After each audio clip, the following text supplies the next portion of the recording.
see the guy coming there, you need to step down and make the play. You took the easy way out, you ducked under, you got taken out of the play. Let's go, come on guys, come on. Hey, 20! Hey, 20, go! I think football just teaches you to keep going. If you do get knocked down, when you get knocked down, you get back up and you come back and you do it again. And that's the basic message that we're often teaching. And that's truly a life lesson. I mean, because I think anybody that has gone through some ups and downs in life needs to pick themselves up probably more than they realize. And to be able to have an experience to draw from, I think football's second to none. All right, here we go. Let's do this.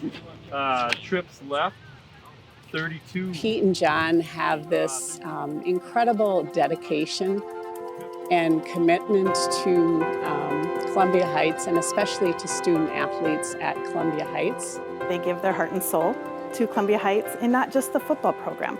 It's the weight room, it's community events, it's whatever they can be involved in. And I always joke that they bleed blue and gold, and it's gone down generations to all of our children as well. Pete was an only child. John was the youngest by some years from his siblings.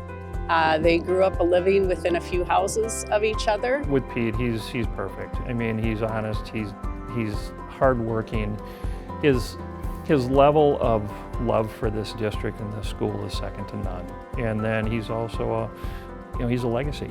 His grandpa was Pete, his dad is Pete, he's the third, and his son was the fourth. And it's a family affair, and it always has been. And he's bled blue and gold since before I knew him. He would go to the state tournament games even when his dad was teaching in Minneapolis. And he's just a wonderful person. Dependable. That's the number one thing. I think you can always count on John to have your back. I think he would, no matter what, if you're in trouble, if you're sick, or if a family member's sick, there's all the things that we go through in life. I think he'll always be there for you. I mean, they're just really good people. I mean, they care about others. They're great fathers, they're great husbands. They're just role models, for others, not just the kids, but adults as well. And even in the real estate industry, they set a standard. When I think about Columbia Heights, I think about Pete and John. That's the face I see. And they're the ones that introduced me to Columbia Heights, and they are truly authentic Highlanders.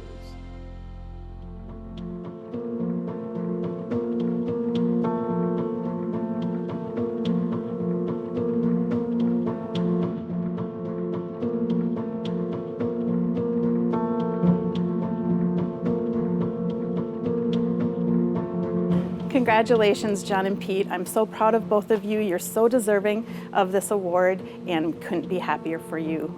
Both myself and the kids are so proud of you.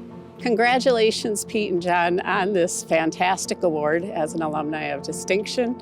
I think both of you have put in so many years and hours of dedication to student athletes at Columbia Heights. And I'm just proud of both of you. Pete and John, I'd like to say congratulations. It's been truly an honor to work with you the last 25 years and be able to see you be recognized as the Alumni of Distinction Award. It's truly deserving, and I appreciate our time together and our relationship and our friendship. And again, congratulations. Thank you. Congratulations, John. Roll on. We are the best team in town. Congratulations, Pete and John. You have been such good Columbia Heights citizens. You bleed gold and blue all the time, and I am proud of everything that you do. Congratulations, Pete and John, for being selected as this year's Alumni of Distinction. I'm so happy for you because you have are finally receiving the recognition and the accolades that you are so deserving of. Well, Pete, I would like to congratulate you on being the co-alumni of distinction. I couldn't think of a better person, a better friend, or a more deserving individual to receive this award.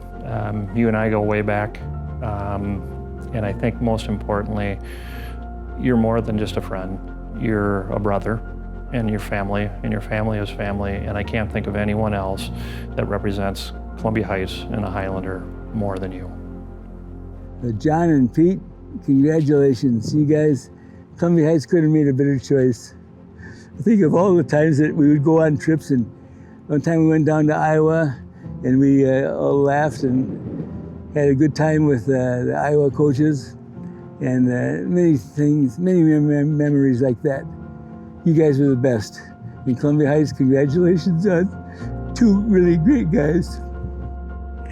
It's been an honor and a privilege to coach with you guys.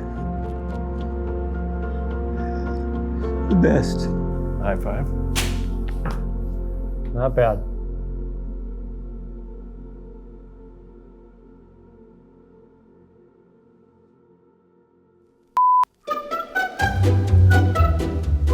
Favorite football player? John, guess please.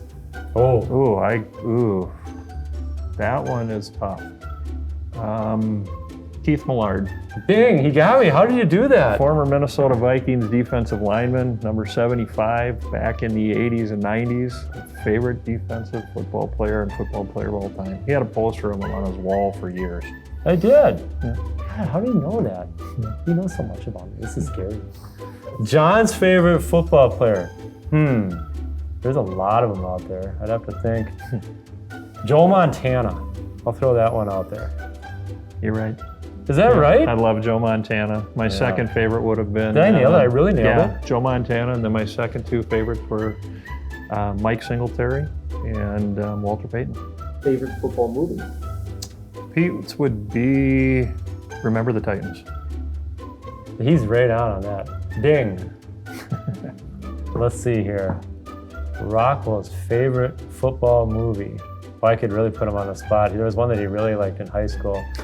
Probably, I don't know if he'd say that on film. Everybody's All-American. Do you remember that one? Oh, yeah, I do. That one. Yeah, he's lying. It's not his favorite one, though, but he used to in high school. That was his favorite one. It was a good one. Yeah, it was a good one. Favorite football play? Football play. For me or for Pete? For Pete. Oh, he'll run the ball until the cows come home. He wants to run the smash mouth dive play left and right. But here's the caveat. Pete is truly a defensive football player at heart. So what's his my favorite play would be a stunt. You're gonna nail it? It's I was gonna say it's your TX stunt on the defensive end when you would come down and the guy would loop around and you'd be running that off the edge. Nope, it's will out. Which is the same concept. Yep. We just have a different name now. Defensive end crashes down, your partner linebacker in the back comes right up. That's my play. See, I was the end. I set up the back. See, and I just used old terminology. Yeah, that's how that goes. Yeah. So. Pete, what's John's favorite play? Oh, John's favorite play is a fullback smash up the middle with barely any blocking, because he didn't need blocking when he was in high school. He just give him the ball. And that was Gillespie's old play. Was it 30 wedge? Is that 30 wedge. 30 wedge. You give the ball to Rockwell, 215 pounds against all the other people that are up there, and he'd run that 30 wedge right up the gut there, and bam. If I didn't get 5 yards, I was in trouble. You were in trouble. That's what happened with Gillespie. Yeah. That was more life lessons too, by the way. Yeah, you hear that, Coach?